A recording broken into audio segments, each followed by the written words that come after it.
Hello everybody, welcome back. My name is Kevin, founder and owner of Survivalistboards.com. If you're not a member, get over there and get signed up. We love new members. Let's talk for a few minutes about belonging to a survivalist or a prepper group. And not just the forums. We're not talking about just going and posting on forums. We're talking about people you know in real life. People that you meet with. Okay, these are my plans. How can we coordinate our plans together? What do we need to practice on? I've got stockpile 9mm. What do you stockpile? Blah, blah, blah, blah. Anyway, something that I've learned over the decades is that you do not need to agree on everything. And that's just the way it is. Just the way it is. I'm going to throw out an example of some of my buddies and I, not mentioning any names, not mentioning locations, but they're big fans of the Glock. And I do not care for a Glock. Never have. Just there's things about it that I simply do not like. Do not like that it's got a polymer frame instead of aluminum or steel. Do not like that it does not have a real safety on it. It has a trigger safety. If you've ever been woken up in the middle of the night and rolled over and grabbed your handgun, half asleep, and you grab it by the trigger guard and grip it, what is to ensure that you're not going to discharge a round? That is what I do not like about a Glock. But they like Glocks, okay?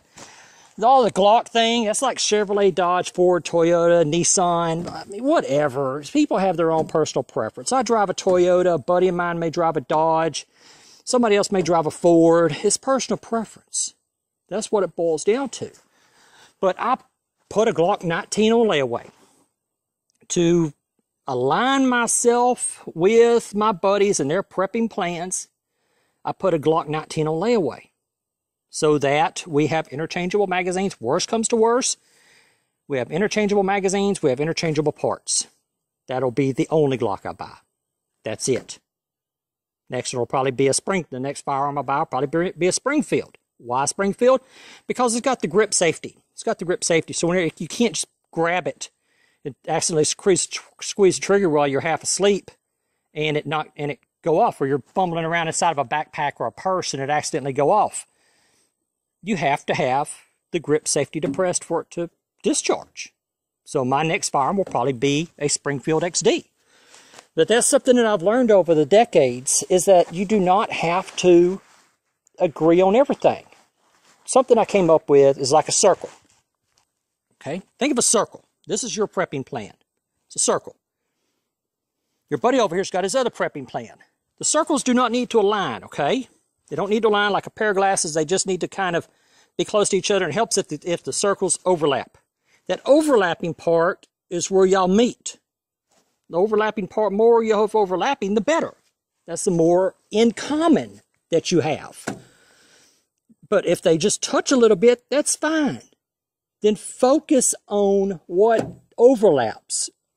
Myself and all my buddies, we all have AR-15s. I'm not mentioning names, no locations, no nothing. OPSEC. Respecting their security. We shoot the AR-15. I've got an AK-47. I've got an FNFAL. Another buddy's got another type of .308 rifle. I'd like to have one. It's not on my priority. Why? Because I like the FNFAL. But we all have the AR-15 in common. So it's not, if you belong to a prepper community, if you belong to a group of preppers or survivalists, do not, don't go in there and say, hey, I like the PTR-91, or I like the FNFAL, or I like the M1A, so all of y'all need to buy one. No, don't do that. Don't do that. Chances are you're going to have some type of common point anyway, such as the AR-15 or the Remington 700, or a lever action rifle. You're going to have some type of similarity somewhere down the line, or somebody was going to be saying, well, I was planning on buying such and such anyway. Well, I've already got one of those. So if you were already planning on buying one, then go ahead and buy one, and that way we'll be a little bit more aligned. Our overlapping circles cross over each other just a little bit. Well, I'm kind of a toss-up about the Springfield XD or a Beretta. You say, well, I've already got a Beretta. 92F. If you're already thinking about buying one, why don't you buy that? That way we have interchangeable magazines. Okay, that sounds good. Or just the opposite. I've already got a Springfield XD. And I'm thinking about buying one. Why don't you buy one? This is the model I've got. And then that way we align ourselves and those circles overlap just a little bit more. But it's not a forced overlap. You're not trying to force the members of your community or your group to do something. That's the absolute worst thing you can do. That's nothing going to do nothing more than create division within the community. They're going to see you as overbearing.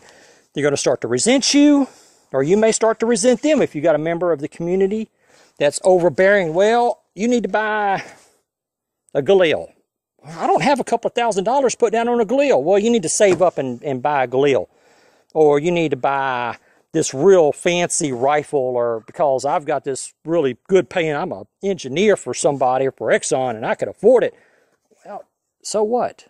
We need to accept each other's limitations and work off, instead of playing on those limitations, bring each other up and align ourselves just a little bit and take those circles. This is my prepping plan. This is your prepping plan. What do we have in common? What can we overlap? What can we align ourselves so we overlap a little bit more?